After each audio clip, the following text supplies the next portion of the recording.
You may think a mortgage approval means you can afford the house, but in 2026, that approval may be one of the most dangerous numbers in your financial life. Because the bank is not measuring whether this home will leave you wealthy, it is not measuring whether you can still invest. It is not measuring whether one repair will push you into debt. It is measuring one thing above everything else. Can you keep sending the payment? That is not the same as affordability. That is not the same as safety. And it is definitely not the same as building wealth. The bank's number protects the bank. Your number has to protect your life. And those two numbers are often very different. Now watch how this plays out through three buyers. Ryan earns $60,000 a year. Maya earns $100,000 a year. Derek earns $175,000 a year. Different incomes, different homes, different levels of financial confidence. But all three run into the same hidden problem. The bank approved the payment. It never approved the life around the payment. Ryan is 29 years old. He earns $60,000 a year and feels like he has done everything right. He has a steady job. He does not drive an expensive car. He does not take luxury vacations. He has been saving for years because he wants what many people want, a place that is finally his. For Ryan, renting feels like falling behind. Every month, he sends money to a landlord, and every month, it feels like that money disappears. So when the bank finally pre-approves him for a mortgage, it feels like progress. It feels like adulthood. It feels like the system is finally saying yes. And that is where the trap begins. Because the approval letter does not say, "This home will keep you financially healthy." It says, "Based on our formula, you may be able to send us this payment." That sounds similar, but it is not. Ryan earns $60,000 a year, or about $5,000 a month before taxes. Using the old 28% housing rule, his housing payment should stay somewhere around $1,400 a month. At a mortgage rate around 6.4%, with 10% down, that points him toward a home near $185,000. But Ryan is not shopping in a spreadsheet. He is shopping in the real market. And in many places, homes under $200,000 are hard to find. The homes in that range are too small, too far away, too old, or need repairs he cannot afford.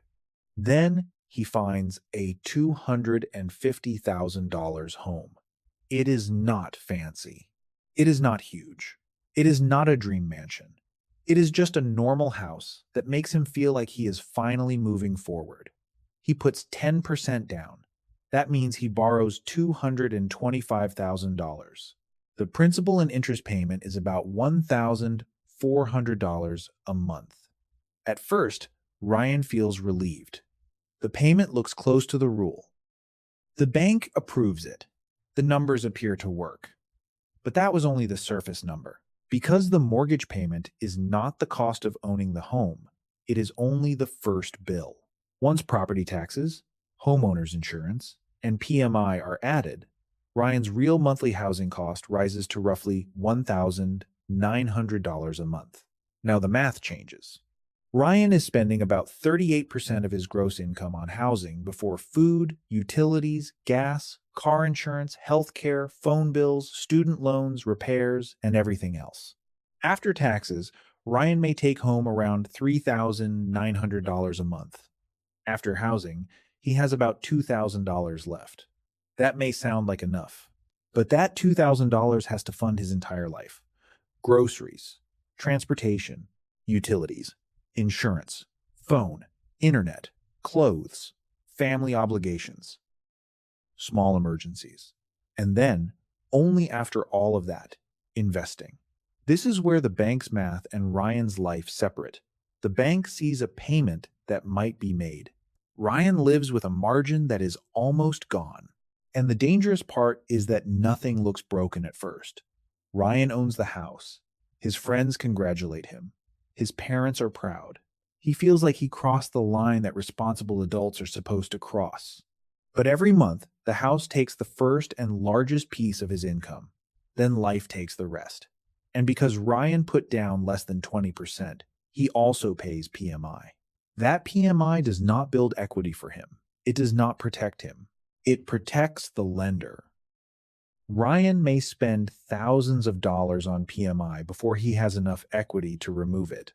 And while that money leaves his account every month, he is not using it to build an emergency fund. He is not using it to invest. He is not using it to buy flexibility. He is paying for the bank's protection while his own protection gets weaker. That is the first hidden mortgage math banks do not show you. The approval letter may tell you what payment they believe you can carry. It does not tell you what that payment will prevent you from doing. It does not tell you that a home can make you look stable while making every month fragile. Ryan did not make a wild decision. That is what makes it dangerous. He made a decision that looked normal. He bought the kind of house many people believe they are supposed to buy. But the house did not just cost him $1,900 a month. It cost him breathing room. Now look at Maya. Maya is 34 years old and earns $100,000 a year. On paper, she looks much safer than Ryan. She has a higher income, she has clean credit, she has no car payment. She has saved aggressively, and she knows enough about mortgages to avoid one mistake Ryan made. She does not want PMI. So Maya decides to put 20% down. She finds a $400,000 home and puts down $80,000. Her loan is $320,000. At around 6.4%, her principal and interest payment is about $2,000 a month. With property taxes and insurance, her total housing cost becomes roughly $2,500 a month.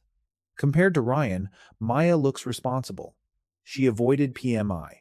She bought a home that fits her income better.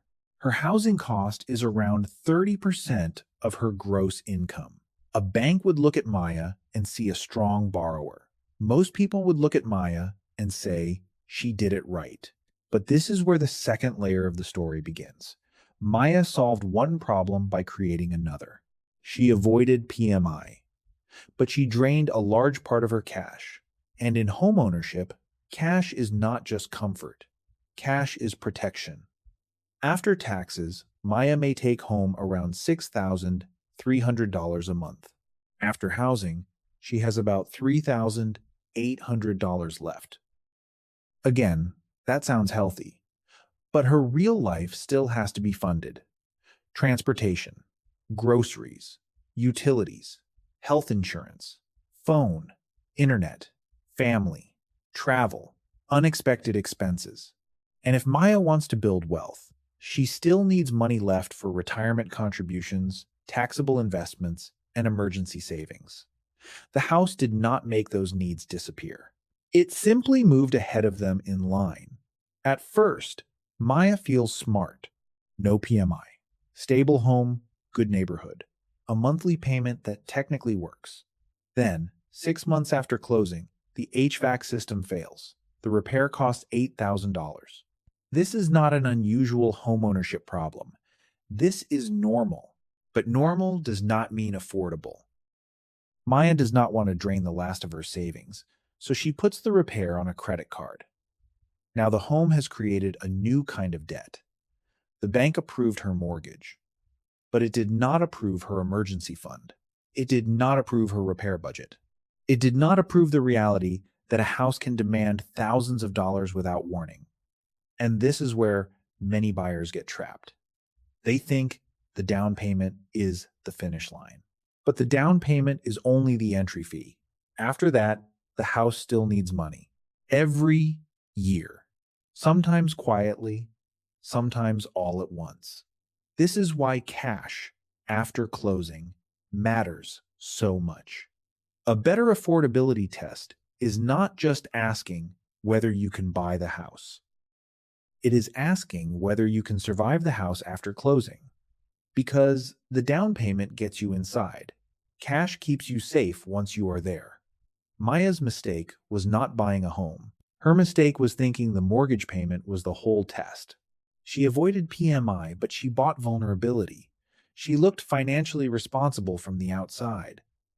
But one normal repair exposed how thin the real margin was. And that is the second hidden mortgage math banks do not show you. A large down payment can lower your monthly cost. But if it leaves you cash poor, the house may still be too expensive. Because affordability is not just about the payment you can handle when everything goes right. It is about the payment you can handle when something goes wrong. Now, look at Derek. Derek is 42 years old and earns $175,000 a year. Compared to Ryan and Maya, Derek looks safe. He has a high income. He contributes to retirement. He has no bad debt. He has a strong credit score. He does not feel reckless. And that is exactly why his situation is dangerous. Because Derek's mistake does not look like a mistake. It looks conservative. The bank may approve Derek for a much larger mortgage than Ryan or Maya. Under some formulas, he could qualify for a home above $600,000. But Derek does not want to be house poor. So he buys a $500,000 home. He puts 20% down. That is $100,000. His loan is $400,000. At around 6.4%, his principal and interest payment is about $2,500 a month. With property taxes and insurance, especially in a higher tax market, his total housing cost is around $3,400 a month. Against his gross income, that looks manageable, only about 23%. If you stopped the analysis there, Derek looks like the winner. He earns well. He bought below what the bank might allow. He avoided PMI. He kept the payment under control. But the real cost had not appeared yet. The issue for Derek is not the monthly payment. The issue is liquidity. He put $100,000 into the home. That money is not gone, but it is no longer flexible. It cannot easily pay for repairs. It cannot cover a long job loss. It cannot be quickly moved into retirement accounts. It cannot protect him the same way cash can protect him. After buying, Derek keeps $20,000 in cash reserves. That feels like a lot of money. Until the roof needs replacing. 3 years later, the roof repair costs $40,000. Now Derek faces a choice. He can drain his savings and still be short.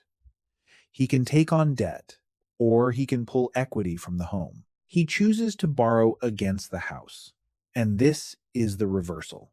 Derek bought the home to build wealth. But one major repair causes him to use the home as a source of new debt. His payment rises, his payoff timeline stretches. And the house that looked conservative starts to feel heavier. Again, the bank was not exactly wrong. Derek could make the payment, but the bank's math was incomplete. It measured income, it measured debt, it measured the mortgage. It did not measure how much flexibility Derek would lose after putting $100,000 into the house. And there is one more hidden cost: opportunity cost. For illustration, if Derek's $100,000 down payment had been invested elsewhere and earned an average annual return of 7%, it could grow close to $200,000 over 10 years. That does not mean Derek should not buy a house. It does not mean investing is always better. It means the down payment has a second price. The first price is obvious. The cash leaves your account. The second price is quieter. That money no longer compounds somewhere else. And this is where many higher income buyers fool themselves. They are not house poor in the obvious way. They can make the payment. They can still go out to dinner. They can still invest a little. They can still look successful. But their money becomes less movable, less flexible, less able to respond. Derek was not broke. He was liquidity poor. And sometimes that is harder to notice because it does not feel like a crisis until the crisis arrives. This is why home affordability is not just about whether you can make the monthly payment. It is about what the home forces you to give up. Ryan gave up margin, Maya gave up cash protection, Derek gave up liquidity and future flexibility. Three different incomes. Same hidden problem. The bank approved the payment. It did not measure the wealth building margin. And that is the number buyers should care about most. Your wealth building margin is the money left after the full cost of housing is paid. Not just principal and interest, the full cost. Mortgage, property taxes, insurance, PMI if you have it, maintenance reserves, repair risk, and the cash you still need to save, invest, and stay financially flexible. If that number is strong, a home can become a foundation. If that number is weak, the same home can become a trap. This is the part most people miss. A house can be affordable by the bank's formula and still be unhealthy for your financial life, because the bank does not know your future goals. It does not know when your car will break. It does not know if your insurance will rise. It does not know if property taxes will jump. It does not know if you are behind on retirement. It does not know if you need to help family. It does not know how much stress you feel when your checking account gets low. It only knows the payment. And people do not just buy houses with math. They buy them with identity. They buy proof that they are not falling behind. They buy the feeling of being settled. They buy the image of stability. That is why this decision can be so emotional. Because a house is not just a financial asset. It is also a status symbol, a life milestone, a signal to yourself that you are finally becoming the person you thought you were supposed to become. And that feeling can make the wrong number look safe. So the real question is not, how much house will the bank approve? The real question is, after the house is paid for every month, do I still have enough money left to build wealth? If the answer is no, the house may be too expensive. Even if the bank says yes, a healthier target is to make sure total housing costs still leave enough room for emergency savings, retirement contributions, investing, and normal life. For many people, that means keeping at least 15 to 20% of take-home pay available for wealth building. Not just survival, not just bills, not just hoping nothing breaks. Actual wealth building. Because if buying the home forces you to stop investing, stop saving, or start using credit cards for basic repairs, the home is not just a place to live. It is controlling your future cash flow. That does not mean buying is bad. Renting has costs too. Rent can rise. You do not build equity. You may have less control over where you live. But owning has hidden costs that buyers often underestimate. The mistake is not choosing one side blindly. The mistake is trusting the wrong number. The approval number is the bank's number. The payment is the surface number. The wealth building margin is your number. That is the number that tells the truth. For Ryan, the home gave him ownership but took away breathing room. For Maya, the home looked responsible until one repair exposed the missing cash buffer. For Derek, the home looked safe until liquidity became the real problem. None of them were foolish. None of them were reckless. That is what makes this so important. The danger is not that bad decisions look bad. The danger is that expensive decisions often look responsible at the beginning. They look like adulthood. They look like stability. They look like success until the math around them starts to tighten. So before buying a home in 2026, do not only ask what the bank will approve, ask what the house will leave behind. After the full payment, what remains? After taxes and insurance, what remains? After repairs and maintenance, what remains? After retirement contributions, what remains? After emergency savings, what remains? That remaining number is the real affordability test. If it is strong, you may have a home that supports your future.